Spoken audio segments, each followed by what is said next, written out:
आणि आज त्यामुळे मी अशा प्रकारच्या साड्यांमध्येच इथे जास्ती रमले. Hello everyone. सो मी आत्ता प्रथामध्ये आहे, पुण्याच्या स्टोअरला आहे आणि ही माझी आई आहे. तुम्ही आमचे व्हिडिओज बघितले असतील कधीतरी, पण आज आई ॲक्च्युली खूप दिवसांनी प्रथाच्या स्टोअरमध्ये आली आहे. एकतर तू असं का करतेस ह्याला काही अर्थ नाही आहे, तू अजून थोडं फ्रिक्वेंटली यायला पाहिजे असं मला वाटतं.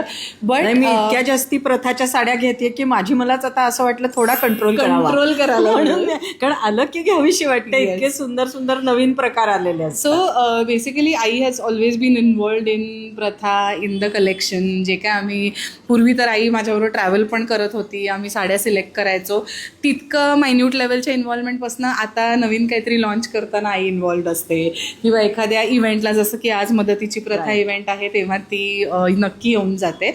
पण मला आज आईने जी साडी नेसली, आणि by the way I always makes it a point to wear a Pratha sari when she walks in to प्रथा.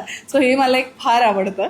पण आज गंमत अशी आहे की मी आईच्या साड्या कायम बघत आली आहे आणि तिच्या साड्या बघून खरं तर that has been my inspiration, कारण she is been a professor आणि ती कायम साड्या नेसायची. पण आईचं जी टेस्ट आहे ती हँडलूम साडीजची आहे. सो तिने अगदी भरजरी साड्या नाही नेसल्या तरी ती tussar, jamdani, raw silk, soft silk अशा हँडलूम साड्या कायम नेसते. पण आज तिने जी साडी नेसली आहे ती हँडलूम साडी नाही आहे. It is a powerloom semi tussar आहे, which is very unusual eyes otherwise choice and selection. तर तुला काय सांगायचं या साडीबद्दल? एकतर चॉईस हा छानच आहे असं आज सगळ्यांनीच बघितल्यानंतर सांगितलं आणि खरंच गोड दिसते. त्यामुळे ती मला आज खूप विशेष सांगावंसं वाटतंय की मी का म्हणजे प्युअर सिल्क, हँडलूम या साड्यांच्या प्रेमात आहे. याचं कारण ते सिल्क सगळ्यात महत्त्वाचं, म्हणजे आणखीन हँडलूमच्या ह्याच्यामध्ये सुद्धा मागे काही टोचत नाहीत धागे किंवा कुठे अडकत नाहीत हे असतं. आणि फॅब्रिकला फार महत्त्व आहे, विशेषतः आमच्यासारख्या थोड्या मोठ्या वयाच्या लोकांना तर त्याचं जास्ती असतं की कुठे टोचू नये. आणि म्हणून मी अशी खूप नको सेमी टसर वगैरे नाही, मला नाही सोचणार ते असं मला वाटायचं. पण ही साडी बघितल्यानंतर म्हटलं एक घेऊन तर बघूयात. सो मागच्या वर्षीच्या दिवाळीच्या वेळेच्या एक्झिबिशन्स मधनं आईने ही साडी घेतली, दादरच्या एक्झिबिशन मधनं मी घेतली होती. आणि मला असं आवडलं होतं की ब्लाऊज पीस पण काहीतरी वेगळा आहे छान, त्याच्यावर असं कांथासारखं वर्क आहे तर छान वाटेल.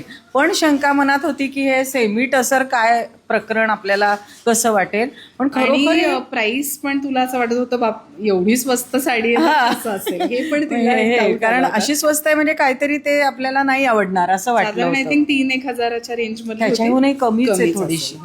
आणि नेसल्यानंतर मात्र मला आता विशेष सांगावंसं वाटतंय की ह्या फॅब्रिकमधल्या साड्या भरपूर आणा तुम्ही, कारण सहज पटकन नेसता येण्यासारखी. आणि म्हटलं तर मी हे कुठल्याही अशा इव्हेंटला छान दिसतेय. भरजरी लग्नी साडी पण नाहीये आणि त्याचबरोबर मग उगीच जास्ती खर्चही नाही करावा लागणार आहे. म्हणजे ह्याचं आपल्याकडे कलेक्शन असू शकतं जास्ती. तर त्या दृष्टीने मला खूप आवडलाय. मी आईला हेच सांगत होते की मी पॉवरलूम साडीज आणतीये, सेमी टसर्स, ब्लेंडेड फॅब्रिक्स आणतीये, पण आई डोंट वरी, मी फॅब्रिक फील कडे लक्ष देईन असं मी तिला सांगितलं. तेव्हा मला शंका वाटत होती की अरे कशाला प्रथामध्ये अशा कमी किमतीच्या आणि अशा वेगळ्याच कुठल्या, म्हणजे let's not compromise on the quality असं तिला वाटत होतं.